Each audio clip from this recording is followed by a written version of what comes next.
Devi are ready?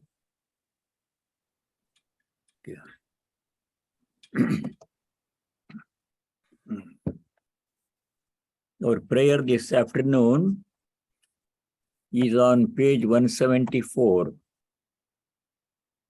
of Universal Prayers. This prayer has 3 slokas, 3 stanzas. It is called Prathas Maranastotram, composed by Shankaracharya. Prathas Marana means, Smarana means remembrance, recollection. Pratha means in the morning.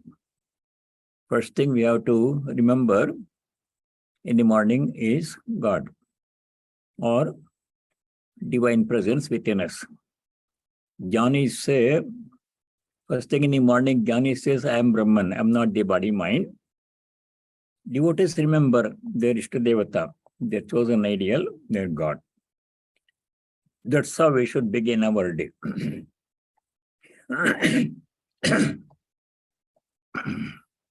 Om Pratasmarami hridisam spuradatmatattvam Satchit sukham paramaham sagatim turiyam Yatsvapna jagara sushuptamavaiti nityam Tad brahmanishkalamaham nacha bhuta sanghaha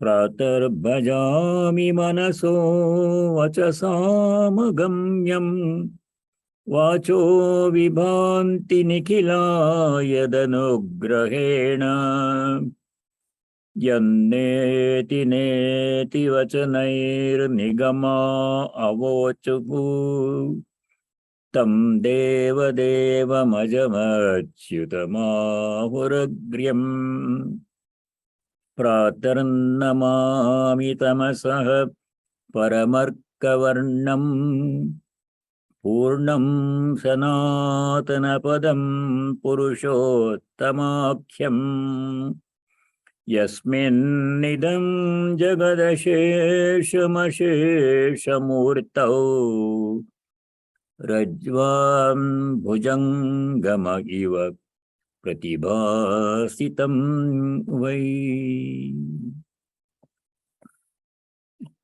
At dawn, I meditate within my heart on the self-effulgent Atman, the existence, consciousness, bliss absolute, the goal of the greatest ascetics, the transcendent and the eternal, who is beyond the states of waking, dream, and sleep. I am really that indivisible Brahman and not a combination of material elements. At dawn, I worship him who is beyond the reach of mind and speech, but because of whose presence all speech becomes manifest. Him the scriptures indicate by the words not this, as beyond all attributes. Him the sages describe as the God of gods, eternal, immutable, and supreme. At dawn, I salute the effulgent being who is beyond all darkness, who is called the Supreme, the Infinite, and the Eternal, in whom appears the world of manifold forms, like the snake superimposed on the rope. Om Shanti Shanti Shanti. Om Peace. Peace be within us all. Peace and harmony amongst all beings. And peace be everywhere in nature. Okay. Last time we were doing sloka number 5 in chapter 18. As Shankaracharya has mentioned in the introduction to this chapter 18, This chapter is a review and summary of all the earlier 17 chapters. Many of the verses you study in this chapter you will recognize they are similar. They have the same content as the ones we studied before in the earlier chapters. In this sloka number 5, chapter 18, Bhagavan re-emphasizes that 3 things have to be done by everybody every day. They are yajna, dana, tapas. These have come before. Every action that we do should be done as yajna, as offering. Dana is a very essential part of human life. Dana means sharing what we have. Every moment, every day, we are receiving so many things from other beings, from other human beings, the whole animal kingdom and plant kingdom and nature. We are receiving so many things every moment of our life. So what are we doing in receiving all those things? If we don't return at least some of that, whatever we can return, then we are not doing the right thing. In the 3rd chapter, sloka number 12, Bhagavan Sri Krishna said, those who keep on receiving all the gifts from nature and other beings and don't return anything, they are verily thieves. Tairdattana pradayebhyo yo bhungte stena eva saha. Stena means a sip. Taidatan, given by them. By whom? By all the gods and the nature, other people, animals and plants. The role other people play in our lives is not understood, appreciated much. Thousands of people are working this very moment. They are working to make everything possible in our lives. For us to have this class on Zoom, how many people are involved in this? We don't recognize their contribution. Without other people's help, we cannot take one step in this life. So we have to do all our actions as offering, yajna, dana. We have to share what we have. What we receive, part of it we have to give back. We studied dana in the last chapter. For doing dana in the proper way, charity in the proper way, 3 things have to be kept in mind. What are they? Desha, kala, patra. Patram. The time, kala, proper time, help must be, charity must be timely, and desha, the place, environment where it is given should be proper, and more important, patram. Patram means the recipient. The recipient should be the right recipient. Then it will be useful. Our charity will be useful. So all these things we studied before. Yajna, dana. Tapas means austerity. That also came earlier in the 17th chapter. 3 kinds of tapas we studied. The 3 kinds of tapas we studied were sattvic, rajasic, and tamasic tapas. Also, the other 3 kinds. Austerities pertaining to the body, shariram tapaha, in the 14th verse, previous chapter. Then austerities pertaining to speech, Vangmayam tapaha, sloka number 15 in the previous chapter, and austerities pertaining to mind, our thoughts. That is manasam tapaha. All these we studied. Now they are being mentioned again for emphasis. Repetition for emphasis. Yajna, dana, tapah, karma. These 3 activities, yajna, dana, tapas. Sacrifice, charity, and austerity. Natya jam should not be given up, should never be given up. Karyameva, they have to be done by everyone because they purify the mind. Yajno danam tapaschaiva pavanani manishinam. Yajnadana tapas, sacrifice, gift giving, and penance purify wise people. Those who do it nicely, very well, their minds become pure, which is an essential prerequisite for liberation, God realization, self-knowledge or devotion. So that is the importance of doing yajna, dana, tapas every day in some way, shape or form. Everybody cannot do tapas in the same way or dana, charity in the same way, but as much as possible, consistent with our circumstances and ability, we have to do these activities, yajna, dana, tapas. Now in the next verse, sloka number 6, the Lord is going to say, even these activities have to be done in an unselfish manner, giving up attachment to the karma phala, attachment to the action and the result of our action, yajna, dana, tapas, and then phalani, giving up the fruits of action, not expecting any benefit for oneself from these actions. The benefit is the mind will become pure, free from selfishness, narrow-mindedness, and free from all impurities. That is the very important step in spiritual life. That is why these three things have to be done by everyone without attachment to the fruits of action and without any selfish motive. Kartavyani me partha nishchitam matam uttamam. Me uttamam matam nishchitam. This is my firm conviction, the Lord says. You have said it before. For emphasis, is repeating with emphasis. These three actions, yajna, dana, tapas, have to be done without expecting any result therefrom and without attachment to the fruits of these actions. These things have to be done by everyone, all human beings. This is the Lord's final and concluding instruction, repeated here for emphasis.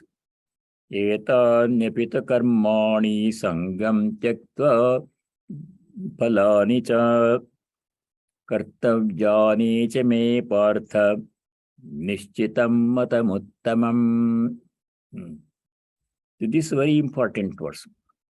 By doing all actions without expecting any result, without attachment to the fruits of actions, what happens is a person eventually is led to liberation.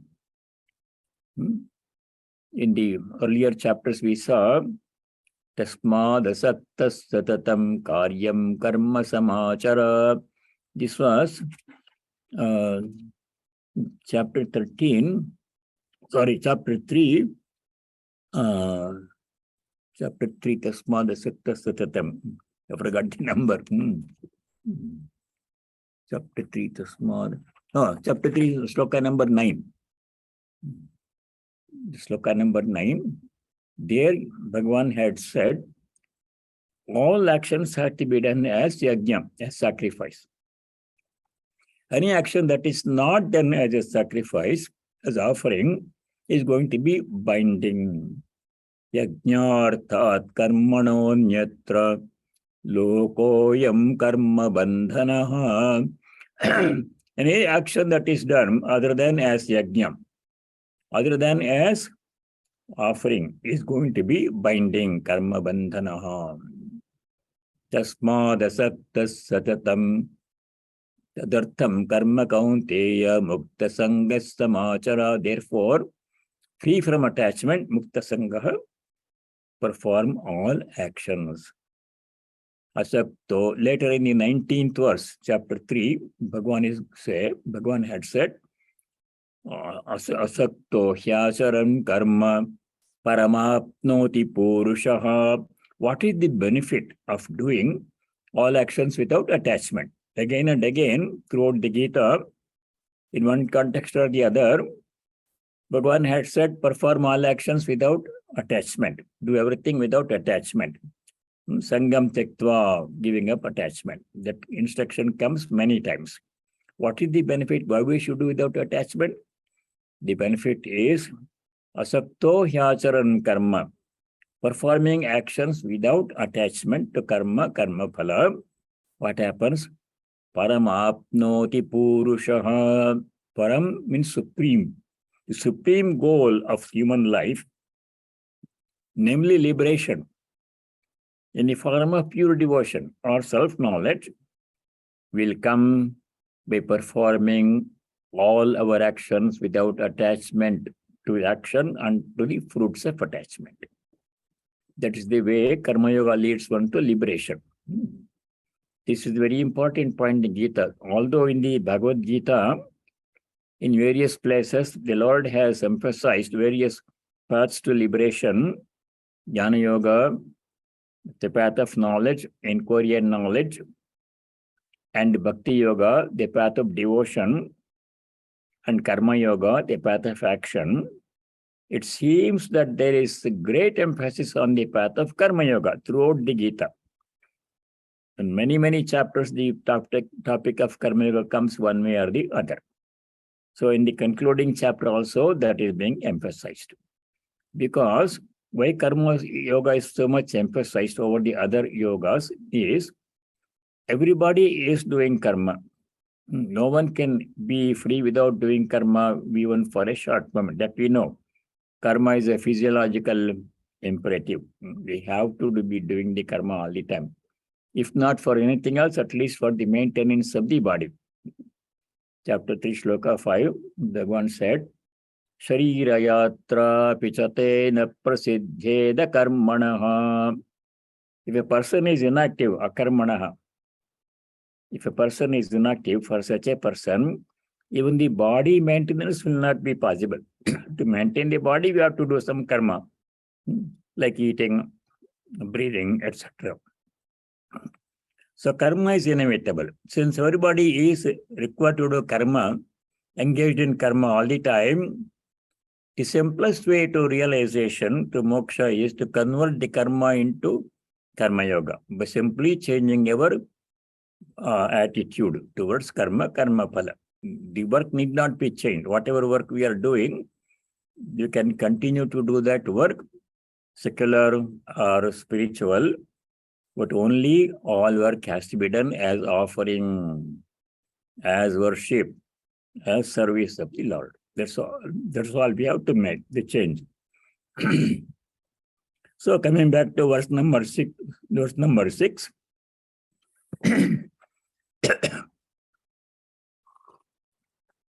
Yet the Lord emphasizes all activities, emphasizing yajna, dana, tapas. Sacrifice, offering, all actions, charity, and tapas, austerity. These also have to be done without expectation of any result therefrom, without attachment to the activities themselves, or without attachment to the fruits of the activities. Etanyapita karmani sangam tyaktva dhanam sangam tyaktva phalani cha kartavyani te me partha nishchitam matamuttamam. This is my firm conviction, the Lord emphasizes.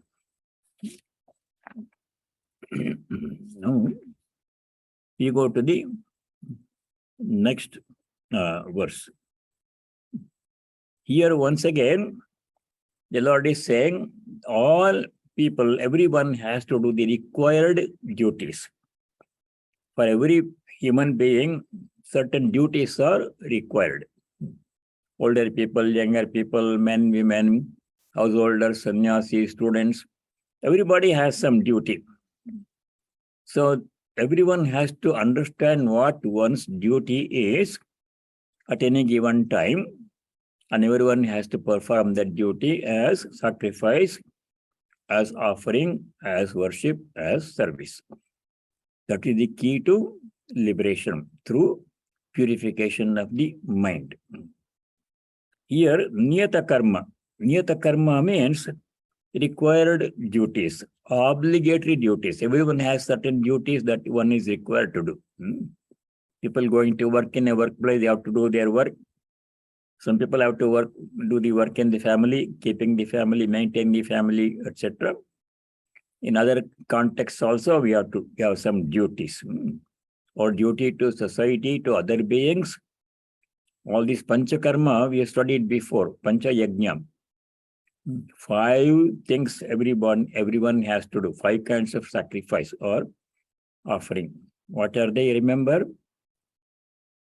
Devarana, our indebtedness to the divine, to God, for giving us human birth. Most precious gift is human birth and human qualities. Not only human birth, human qualities. Some people are born as human beings, but they don't have human qualities. They act as if they are not human. That we don't want to think about that one. So that first gift, God has given us that one. So for that, we have to be indebted. You have to use human birth for the purpose for which it was given. The only purpose for which we were given, granted the precious gift of human birth is to realize our true nature, to realize God, to know God. If we don't reach that goal, no matter how much else we do, whatever else we do, our life's purpose will not have been fulfilled. So worship of the divine, that is first duty everyone has to do, all human beings. Fulfilling our indebtedness to God, fulfilling Devarana. Second entity to which we are all grateful are the saints and sages of yore, also recent times, who have given us the wealth of knowledge, spiritual knowledge as well as secular knowledge. So we have to be grateful to them. Everything we know now has been made known to us. We have learned from our teachers, present and past teachers. So we have to be indebtedness to all these sages who have given the wealth of spiritual knowledge and secular knowledge also. How do we fulfill that one? By following their instruction, by studying the scriptures. So adhyaya every day has to be done, that we saw before. And the instructions given in the scriptures have to be put into practice every day. Otherwise, simply reading will not be enough. The great sage Narada has mentioned this in a very simple way in his devotional aphorisms. There Narada says, Narada was talking about bhakti, so his teaching is about devotion. Narada Maharshi says, Bhakti Shastrani Mananiyani Tadudbodhaka Karmani Karaniyani. Bhakti Shastra means devotional scriptures, such as the Bhagavatam, the Bhagavad Gita, and other scriptures, where devotion is being emphasized. They have to be not only studied, but reflected upon. Mananiyani. More important that one is Tadudbodhaka Karmani Karaniyani. All the instructions given therein to enhance our devotion must be put into practice every day. So that is the way to fulfill our indebtedness to the sages, rishis, rishiruna. Third thing we have to do every day, five yajnas, 5 repayment of 5 indebtedness, 5 loans that we have already received from God and other sources, is Pitrurana, our parents and ancestors, grandparents and ancestors. Our parents play a role that nobody else can play in our lives. The role that the mother, father, they play is only they can play. No one else can replace them. So we have to be deeply indebted to them, especially to mother, both mother and father. We have seen earlier in the Upanishad, Taittiriya Upanishad, we were told, Matrudevo Bhava, Pitrudevo Bhava. One should treat one's own mother as God in human form. One should treat one's own father as God in human form, because their contribution is matchless. No one can help us, do us more, so much sacrifice than the mother. Anyway, that we have discussed that before. So this is our indebtedness to our parents. We should love them, take care of them, and live their life as they taught us to live, our life as they taught us to live. So three things: Devarana, Rishirana, Pitrarana. Fourth one is Nararana. All other human beings who are now working and have worked before us, their contribution is not fully appreciated by us. Everyone, so many people this moment are working hard. All the utility people who are maintaining the electricity, and the computer people, and the building people who made this building, and are working now to keep us everything comfortable. And all the people, unknown number of people in different parts of the world growing the food that we are eating, all the numerous people who are producing the various products we are using every day, the clothes we are wearing, or the water we are drinking. So many people are involved in our life. They are helping at this moment. But how do we repay all of them? We don't know all of them.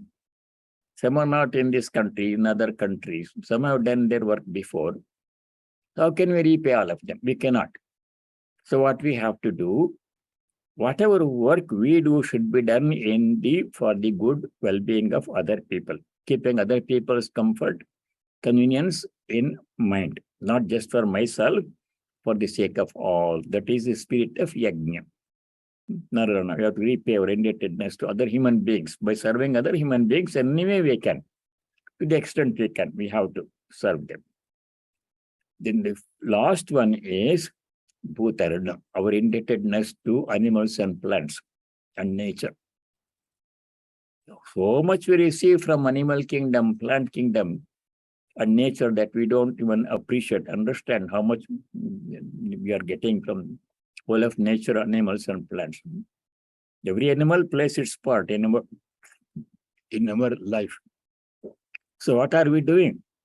In return, we have to help them in some way that we can, fulfilling our indebtedness to the animal kingdom and plant kingdom and to nature. In any way we can, that has to be done. These 5 ranas have to be given. That is yajna, pancha yajna. 5 kinds of sacrifice we have to do every day.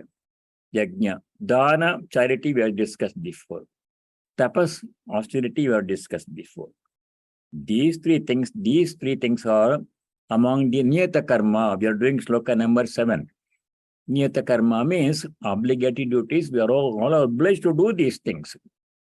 Not optional, it is compulsory. Everyone has to do this one. If you don't do it, we will be failing in our duties. Yatasya sanyasa karmano nopapadyate. Sloka number 7. Giving up the niyata karma, obligatory duties, is not proper. It's a big mistake. And here it says, it is unreasonable to renounce obligatory, but not only unreasonable, it is highly erroneous to give up niyata karma, obligatory duty. Whatever we are required to do, at least that much we have to do. Plus some obligatory duties that we are all required to do. We can't escape them. Then not only no spiritual progress is possible, even we can make progress in the worldly life also. Duties have to be fulfilled, has to be done. Nyetashyata sanyasaha karmano nopapadyate. It's improper, highly improper to give up obligatory duties. That came earlier in the chapter 3. There, Bhagavan Shri says, Nyetam kuru karmatvam, chapter 3, sloka number 8. Nyetam kuru karmatvam, karma jayo hyakarmanaha.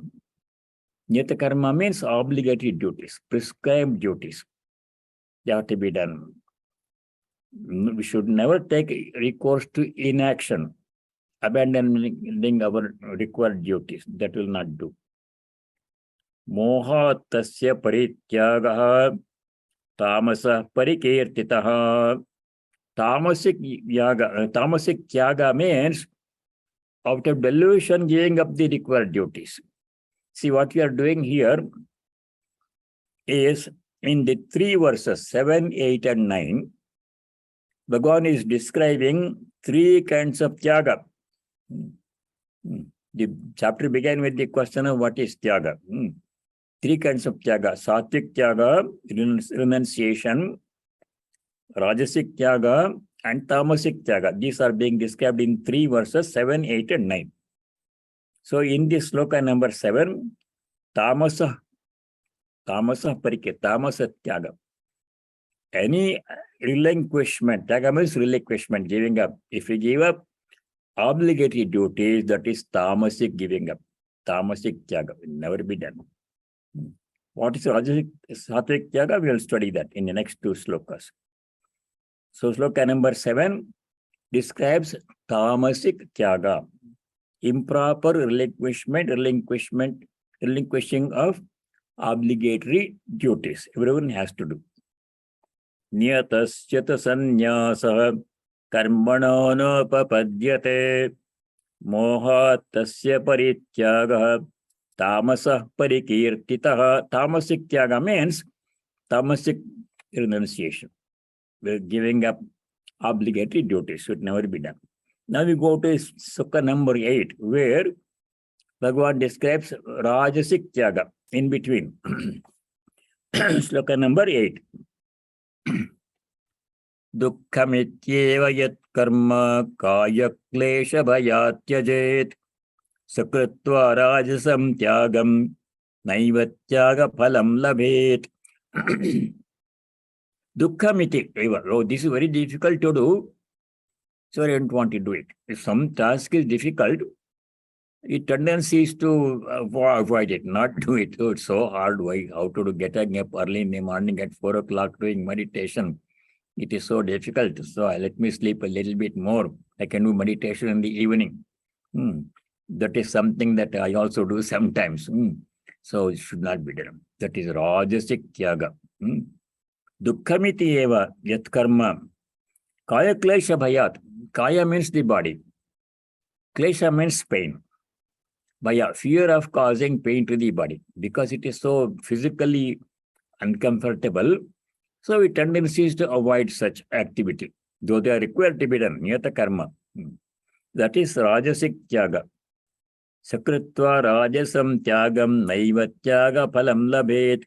If a person gives up work because it is difficult to do, physically challenging to do, if required duty is given up, such tyaga is Rajasic Tyaga. It does not produce the effect of tyaga at all. You don't get the benefit of giving up. Tyaga must be Sattvic Tyaga, which will come in the next sloka. So here it says, sloka number 8, due to bodily fatigue, if work is given up as troublesome, such relinquishment is Rajasic. The fruit of such relinquishment won't accrue to the agent, to the doer.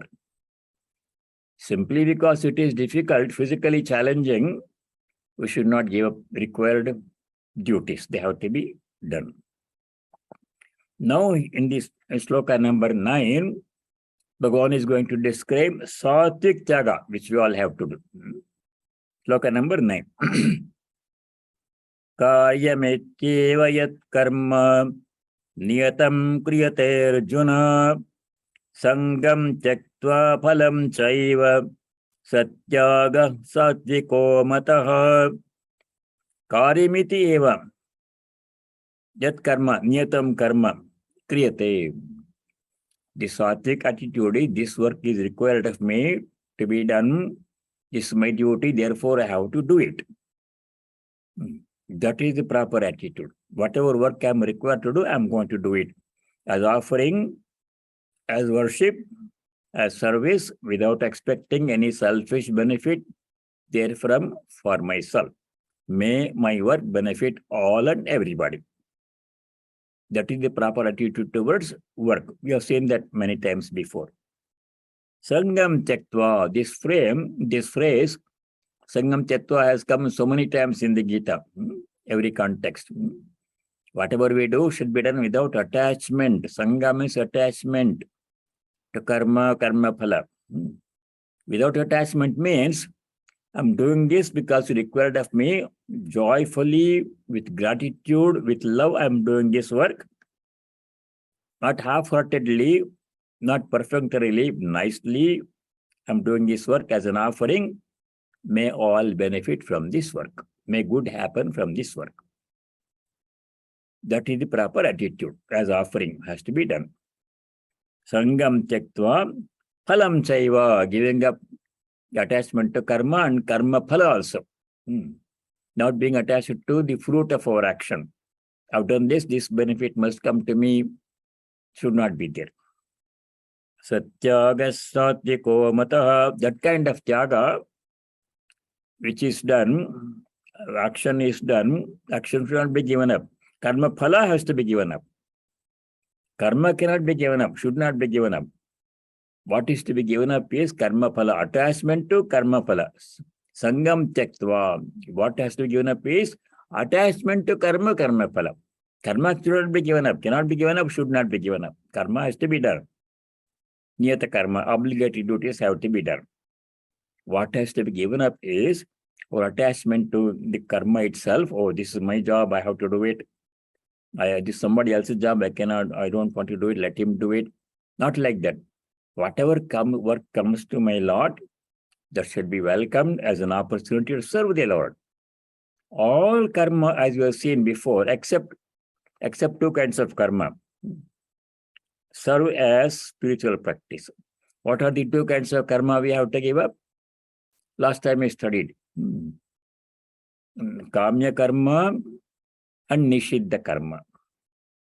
The first instruction, second sloka in the 18th chapter, Bhagavan said, Kamyanam karmanam nyasam sanyasam kavayo viduhu.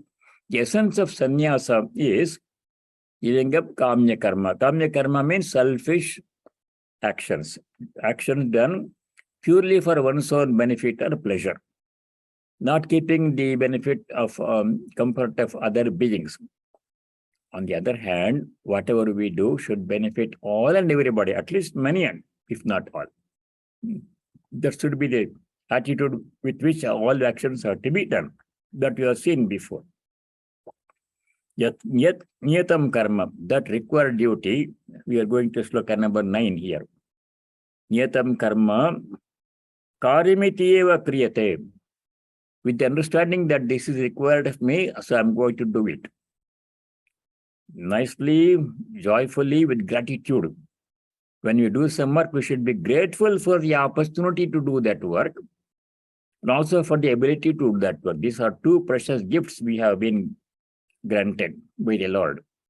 So any work that comes to our Lord should be done with gratitude. Thank you for letting me do this work, O Lord. I'll do it in the best possible way as an offering to you, as my humble offering, as my worship, as my service. With that attitude, if you do karma, it will be it releases us. Otherwise, if you do it with selfish motive and attachment, then it will bind us. See, karma is like a key.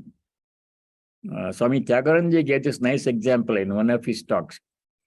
Karma is old-fashioned. These days, locks are all digital. You have to press the digits 1, 2, 3. Earlier days, locks were mechanical locks. You have to turn the lock, turn the key one way, it will lock. Turn the key, same key in other way, it will unlock. That kind of lock. Karma is the key. Karma is the key for both liberation and for bondage. If you do karma in the right way, then liberate us. If you do karma in the wrong way, same karma, if you do in the wrong way, it will bind us. Like a key. Which way you turn is important. So doing the karma in the right way is the key to success, to liberation, to peace and joy. Doing the karma in the wrong way shows the way to suffering. You don't want that one. Sangam tyaktva. What's the right way to do karma? Giving up attachment. Sangam tyaktva. So many times this has come before. Sangam tyaktva phalam chaiva. Even the fruit of action has to be given up. Attachment to fruit of action. Fruit will come, as you will see it in a later sloka. Whatever action we do will produce a result, inevitably. No karma goes unrewarded. Good, bad, none escape the law, Swamiji said. Karma result will come, but I am not attached to it. I am not doing it for my own benefit. May karma benefit all and everybody. In that all and everybody, I am also included. In a family, if there are 4 or 5 people, and if each person does the work for the interest of all, everybody will be benefited in the family. In that, everybody, the guru also included. Not exclusively for myself, but for everybody. That should be the attitude doing the karma. Then it is liberating. It's called sattvic karma. Sangam tyaktva phalam chaiva satyaga sattviko mataha. Giving up attachment to karma phala, that is sattvic tyaga. Not giving up action, should do the action. Okay, now we cannot escape, we should not try to escape. So 3 kinds of karma I have seen. Rajasic, tamasic, rajasic, sattvic karma. In sloka number 7, 8, and 9. Now we come to a very important verse in the 18th chapter. Everything, this sloka has to be practiced by everyone. In commenting on the sloka number 10, Shankara has said, this sloka, Purvoktasya karmayogasya prayojanam anenaiva slokena uktam. This sloka alone indicates the summary of all karma yoga. He said, this verse teaches the purpose served by karma yoga. Why you have to do karma yoga? So much emphasis on karma yoga throughout Gita, because it will release us from bondage, shows the way to freedom. And this sloka number 10 is the key. How to do karma yoga, among other instructions. So let us do sloka number 10 now. Nadveshtya kushalam karma. Nadveshtya kushalam karma. Kushale nanushajyate. Tyagi sattasama vishto. Medhavi chinna samshayaha. Very important verse. Akushalam karma. Kushala means the word has several meanings. Yoga karmasa kaushalam we saw before in 2nd chapter. Kushala means something that is pleasant. Kushalam karma, pleasant activity. There are some things which you like to do, which are nice to do, pleasant. People, it just brings visibility. People appreciate us for doing some work. We get rewards. We like to do that kind of work. Kushalam karma, pleasant activities, pleasant duties. Akushalam karma means opposite, unpleasant duties. Like for example, in the winter, so much snow falls and all the driveway and parking lot, everything is covered with snow, and you have to remove the snow to move the car up from the garage to go to work. Or you have to remove some snow from the walkway so people can walk. So that is unpleasant, hard work. In cold outside, you have to clear the snow. Sometimes you can hire other people to do that one. So that karma has to be done. But it is unpleasant. Akushalam, who likes to clear the snow in cold winter, standing outside, very cold? But we should not give that work because it is unpleasant. It has to be done. It has to be somehow got done. Akushalam karma na dveshti. Dvesha means hatred, dislike, strong dislike. If a karma is unpleasant, we should not dislike. We should not try to evade it or escape that. It has to be done. Na dveshti kushalam karma. Kushale karmani na anushajyate. If the karma is kushala, pleasant, nice, then we should not become attached to that karma. Na anushajyati. Sangha. Sangha means attachment. Should not be attached to pleasant duty. Something that is nice. So we should not be too much attached to it and do it when required, but that is all. Nadveshtya kushalam karma kushalena anushajyate. Neither hates unmeritorious work nor clings to meritorious work. Second line, tyagi, such a doer, tyagi sattasama vishto medhavi chinna samshayaha. Such a worker who performs, who does not dislike unpleasant duties, does not become attached to pleasant duties, such a person is a true renouncer, tyagi. He is giving up dislike for required duties and no attachment to pleasant duties. Tyaga. Supta samavishta, endowed with sattva, sattvic frame of mind. Rajasic, tamasic frame of mind we should not keep, we should not entertain. We should become sattvic in our thoughts, actions, and deeds, and speech. Sattva samavishtaha medhavi. A person should be able to think clearly. Medha Shakti means intellectual power. A dull person cannot think deeply and properly and cannot do required things in the proper way. A spiritual seeker has to be medhavi. In the Viveka Chodamani, some of whom you studied, there the qualifications of a seeker of God, seeker of liberation, are mentioned. Many are the qualifications. Among them, medhavi is one of them. A dull person, unable to think clearly, unwilling to think clearly, properly, cannot realize God, cannot realize the goal of human life. Medhavi, clear. Our thinking must be clear. Intellect must be clear. Buddhi must be sattvic. It will come later in this chapter. Sattva samavishto medhavi chinna samshayaha, free from all doubts. Our thinking must be clear, minds must be clear, clarity must be there. If doubt is there, then we don't know which way to go, whether this or that.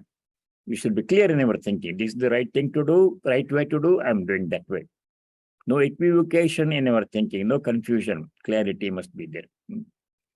In the Upanishad, it says, all doubts will completely go only when we realize the self. So which happens first? Like the egg and chicken problem, which doubts go clearly or completely, then we realize God, or do we realize God and then doubts go completely? Both happen at the same time, but we have to be clear in our thinking until the goal is reached. Thinking means what work I have to do, how to do it. These are two things you have to be clear about. Doing unnecessary work, improper work, tamasic work should be given up. And doing the right work has to be done. Required duties have to be done. Just clear thinking. And any work that we do should be done without attachment to work and its results.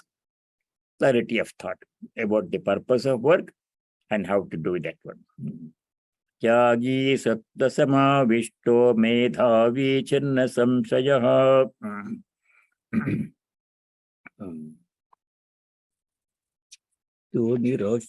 Then, in the commentary, he says, who is a medhavi, intelligent person? He is intelligent who has such knowledge which dispels all doubts. He is convinced that the means to the summum bonum, ultimate goal of of life is nothing but self-abidance, abiding in the self. Self, for those jnanis, I am the Atman, I am not the body mind, abiding in that all the time. For devotees, abiding in God. The Lord is my beloved Lord. I am doing all actions as His service, offering to Him as my worship of Him. Because of Him, I have been granted this precious human birth. So I am doing work in this way. That is devotee's attitude. He realizes his stirless self, free from all mutabilities like birth, etc. The body, mind undergo changes. Every moment they are undergoing changes. They come and go. But Atman is eternal. No beginning, no end, no change. That we saw. That's the gist of Jnana Yoga. That came in the second chapter. One sloka which conveys this nicely. All these points is sloka number 20 in chapter 2. That has come so many times. There the nature of the self is described. Najayate 220. Najayate namriyate va kadachit. It does not take birth. Najayate namriyate. Atman does not die. Body takes birth and dies. Nayam bhutva bhavita va na bhuya. It was never absent in the past. It will never be absent in the future. Then what happens? Ajaha nityaha. Aja means birthless. Ja means Jarma, no birth for Atman. Body, there is birth. Nitya, eternal. Shashvata, permanent. Ajon Shashvatayam Puranaha, ancient, beginningless. Nahanyate hanyamane sharire, 220. When the body dies, Atman does not die. Bodies come and go. They take birth and they die. But Atman is eternal, ever present, does not change. There is no birth, no old age, no disease, no death for Atman. We are that. Not the body mind which you are thinking. That is just of karma, that's just of jnana yoga. So that understanding has to be kept in mind. Having renounced all work, he realizes his total self, free from all mutabilities like birth, etc. Having renounced all works mentally, Chetasa, that will come in the later in this chapter 18, sloka 57. There, how to renounce work, not physically. Physically, we cannot give up work. How to renounce work and karma phala? Mentally. Chetasa, sarva karmani, my sannyas matpara, 1857. We'll study that later. Mentally, the attachment to karma has to be given up. Physically, we cannot give up karma or karma phala. Karma phala will inevitably come. That no, we cannot escape. But we can give up mental attachment to karma phala. And mental attachment to karma. Mentally, chetasa. So that's what he's saying. Having renounced all works mentally, he dwells neither doing nor causing to do so. Naiva koruvan nakarayan. This is devotion to knowledge, which entails absolute worklessness. That is, total absence of attachment to karma phala. Giving up the notion of doership also. Naishkarmya siddhi, they say, cannot physically give up action, but what you can give up, we have to give up is attachment to action, attachment to fruits of action, attachment to notion of doership. I'm the doer must also be given up by jnanis. That we studied in chapter 5, sloka 8 and 9.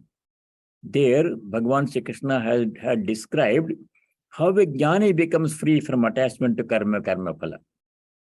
Devotees become free from attachment by offering everything to God. I'm doing this for the sake of Lord, offering it to Him, then I'm free. I don't want anything from it. The devotee is easy way to give up attachment. But a jnani's way of giving up attachment to karma phala was described in chapter 5, sloka 8 and 9. There, jnani also does all the work that other people do, such as eating, talking, walking, sleeping, going to work, etc. Jnani also does, ajnani also does. Bhakta also does, but with 3 different attitudes. Bhakta does it as an offering, as worship. Ajnani does it as I am the doer. Ahankara vimuratma karta hamiti manyate. A ajnani person does not have knowledge or devotion. Such a person claims that he is the doer. Aham karta. Who thinks like that one? Ahankara vimuratma. A foolish person with egotism. You should not be like that one. Jnani does it in a different way. Jnani says, I'm not doing anything, but it's doing all the actions at the same time.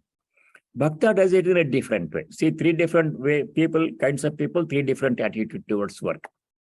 Bhakta's attitude is, I'm doing this work. I'm very grateful for this opportunity, to ability to do this work.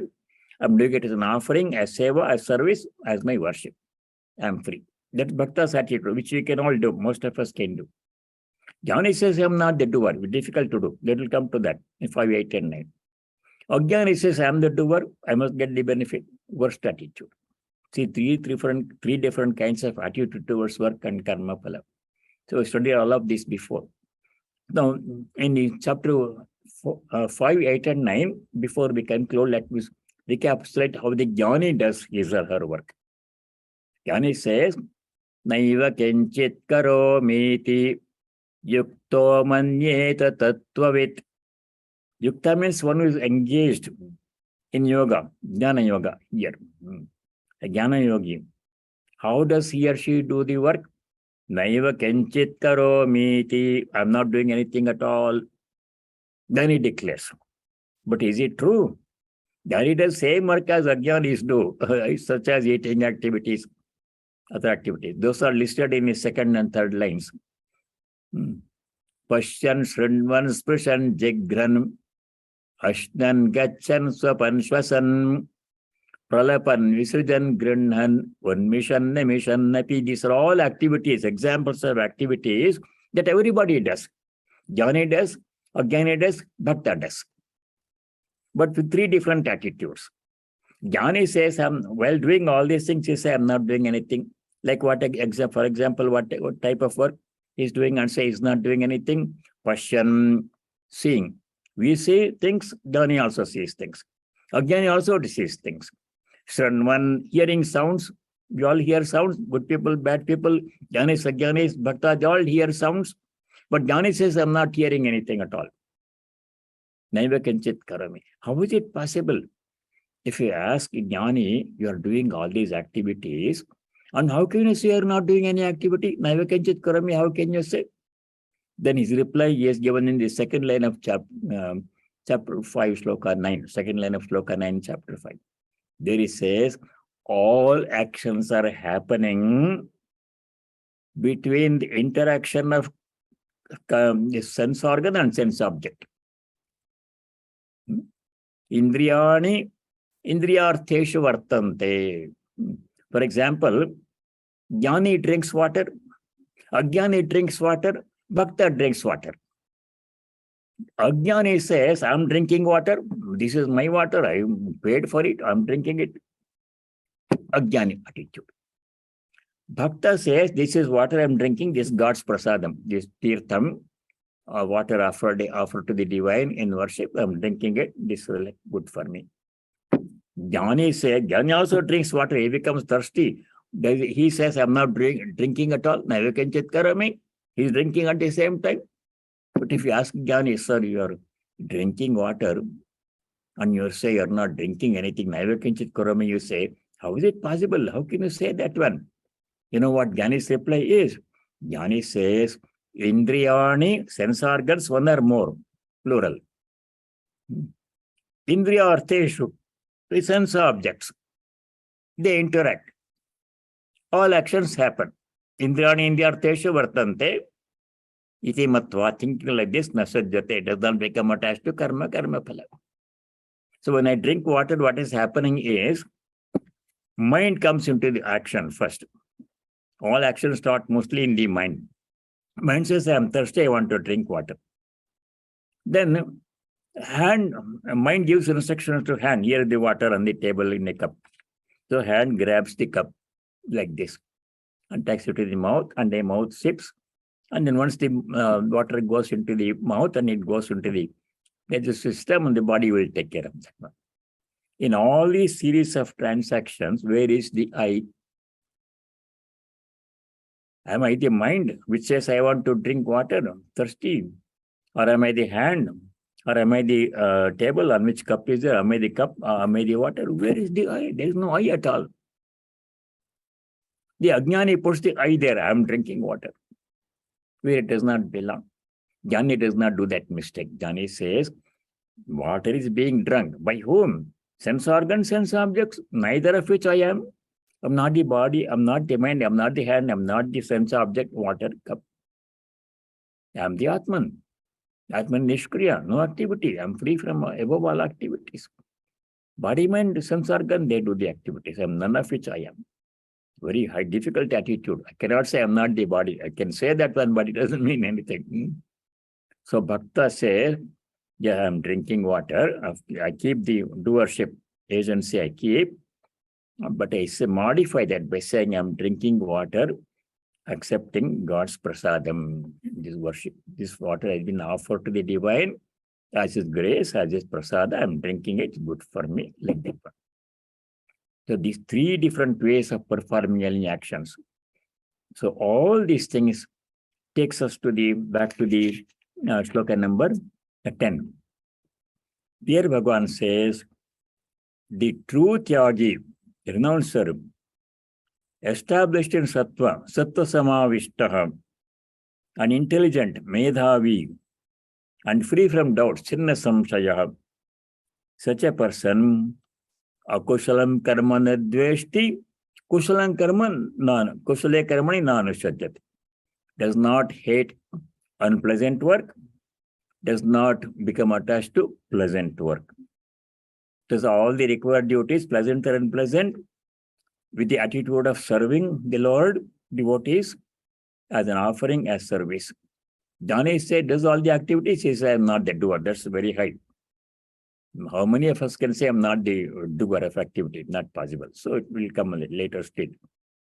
Devotee's path is better for majority of us.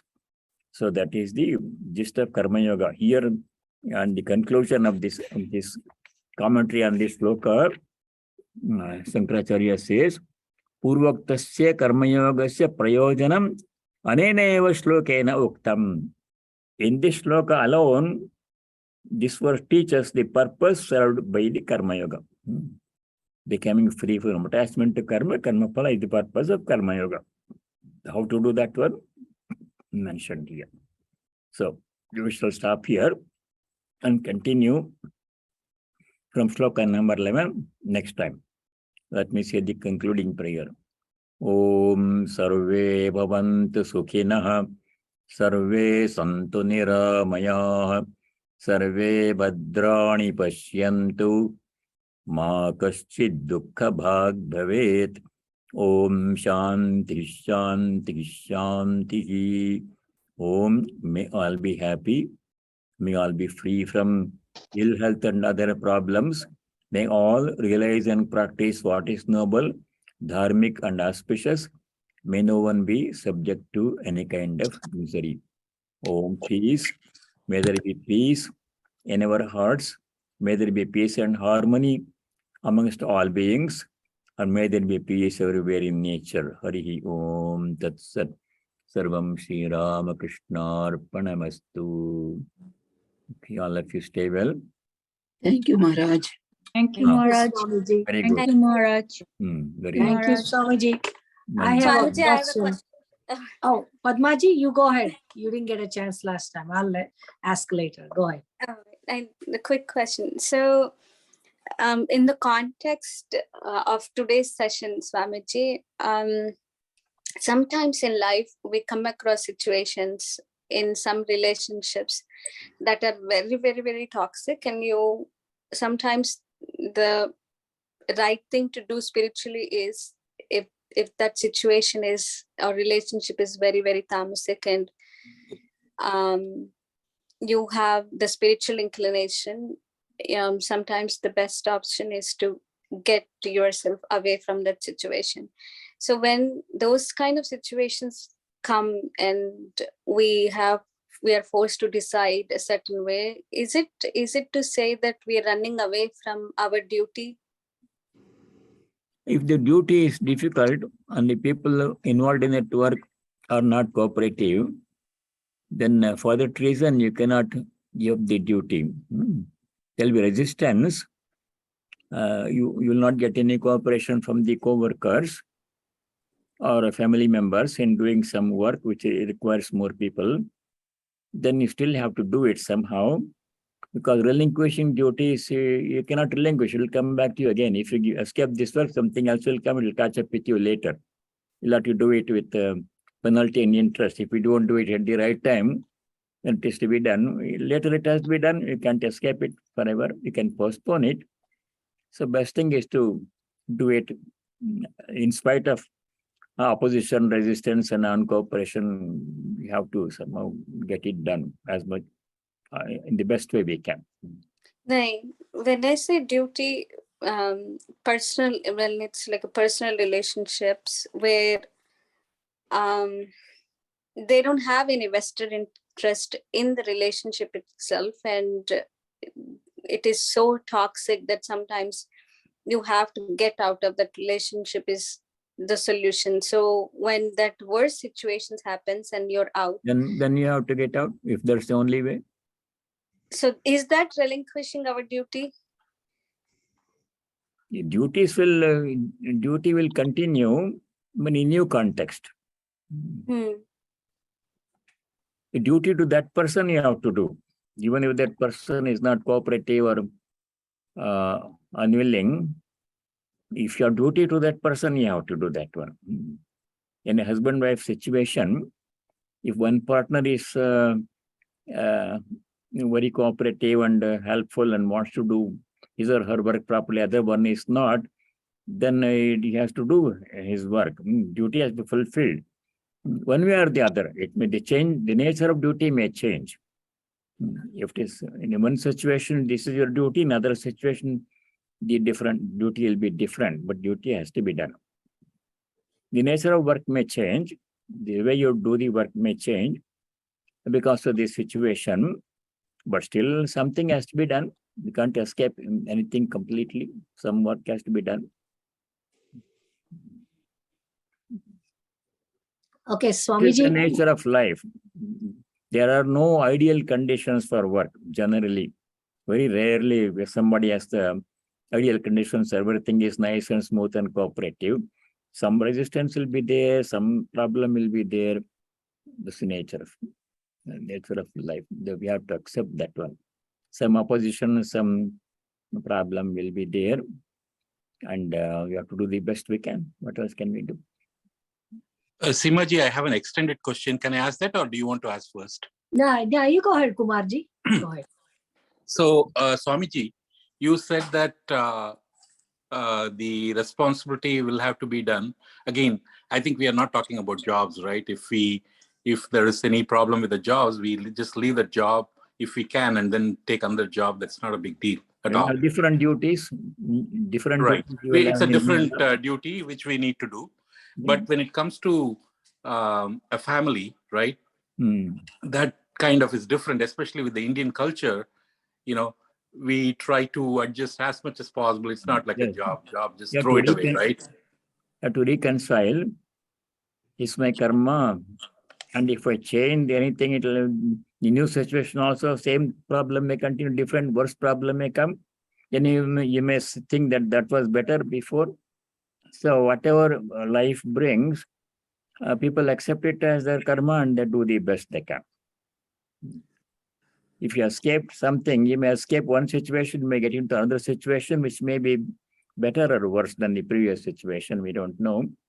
So some people say, oh, this is what I earned, so let me go through it and finish this. So no, but once again, when it is so toxic and it is kind of impeding our spiritual progress, or probably it's aiding, sometimes we don't even know whether it's aiding our progress or impeding our progress. But basically what we are looking at is happiness and peace of mind, right?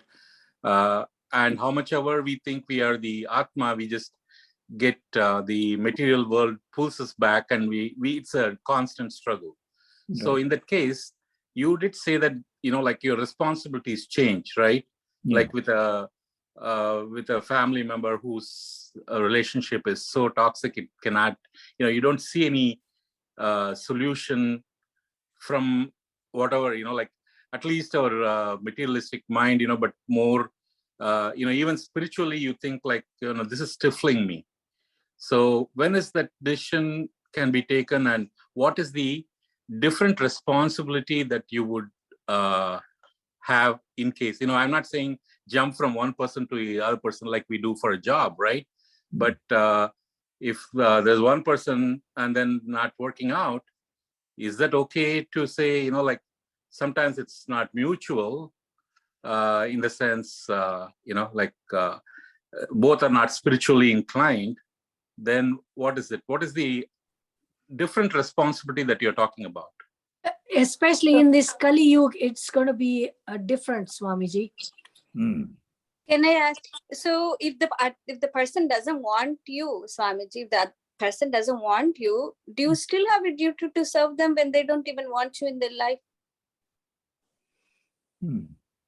So I don't know the answer to this question. One thing I can say, Swami Shivananda-ji, Mahapurush Maharaj, Sri Ramakrishna's disciple, in his instructions he gave, he said one thing, that three things are predetermined in life. Three things nobody can change. One is our birth. I'm already born in a certain family, and if I don't like my parents, my family, then I cannot say I cannot change that one. I'm born there already. Predetermined birth. Second thing is death. What time, when I will die, in what way I shall die, where, the spirit, I can't change that one. Third thing is marriage. To whom when a person is going to be married, what kind of marriage it will be, happy, harmonious. That is also predetermined. This Swami Shivananda said. So if we have to go through the experience that has come to us and do the best we can under the circumstances. Sometimes it's not possible to change. Even if we change, there is no guarantee that the next experience will be better than this one. Right. So do the best possible. Do the best you can. Do the when Accept the outcome. Yeah. So when they don't want you in your life, do we still have a spiritual duty for them as a spouse or a wife, or what they moved on? Let's say they have moved on with somebody else and they don't want you in their life, because by scriptures, by Vedas, by mantras, we have been married to them. Do we still have a spiritual duty to serve them when they have moved on and they don't want you in your life? Do we still have a spiritual duty in that relationship? Our duty is not to hate anybody. That's our main duty. Even if the person is not loving or cooperating, there should be no hatred. Adveshtasura bhutanam, 12:13. Then whatever the circumstances require, you do that one. Whatever the circumstances are, what you have to do, how much you have to do, when, that is, you have to do that one, depending on the individual circumstances. Our duty is not to hate anyone. Right, but do we still have to, because by scriptures, by Vedas, by mantras, we have been married to them. Are we by scriptures the and contract Vedas? requires two cooperation of two people. Exactly. One person breaks the contract, then the other person, what can be done? Right?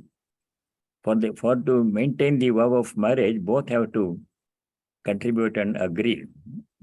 So these are questions for a marriage counselor. Okay.